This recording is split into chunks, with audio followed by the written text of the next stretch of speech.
We continue exploring the various sector of the Ivorian economy, and now we're going to take a look at the mobile and technology space with MTN.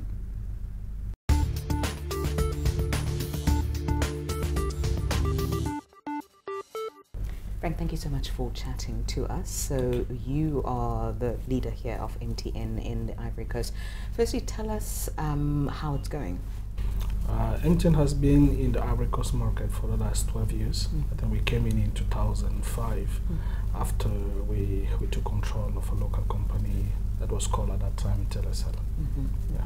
And how are you doing in this market? I think we're number 2. It's been around the time a market of 7, market of 5, a market of 4, but now it's a market of 3 operators, and we're the second in the market. And how many subscribers do you have? We close to 10 million, already close to 10 million. We had an extremely positive 4th quarter last year, and we're heading for some good numbers in 2027. Furthermore, in terms of the whole transformation that is happening in the telecom industry in terms of convergence with stuff like mobile money, with digital market that has been growing quite rapidly for the last few years, and with the 4G coming in, I think it's going to even be further in terms of connecting the whole ecosystem that drive connectivity with people. Is your penetration throughout the country, or is it mostly limited to urban areas like Abidjan? Penetration is throughout the country. We're covering the whole country. All right. And part of our mission, I suppose, really is to look at how South African companies are doing abroad. And what would be your advice for potential investors who want to come into this market? What have been some of the challenges that you've come across? First of all, South African company must believe in the rest of Africa. The main difference that you have when you see the picture, sometimes gives the wrong impression of the goodness that is hidden behind.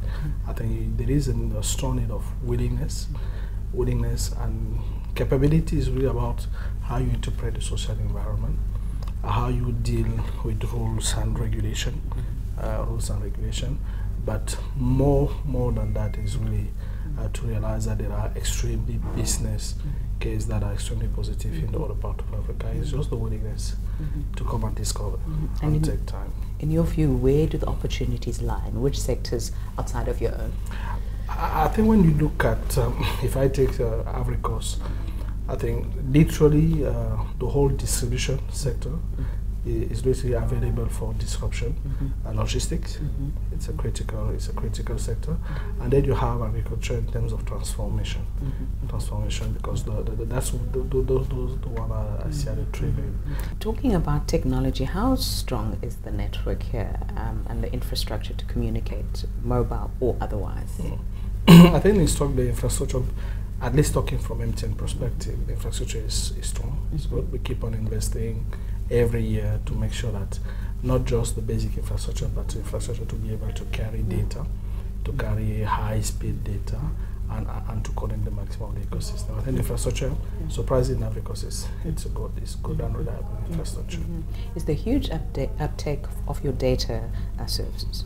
Yeah, if I take from last year to the whole year of 2016, we saw in terms of volume a 250% increase in terms of volume. Which give you a sense of what is happening. And with 4G coming into the picture, I think the trend will be even better. Right. The more we connect digital and smartphones, they do come up. Fantastic. Thank you so much for your time. Pleasure is mine.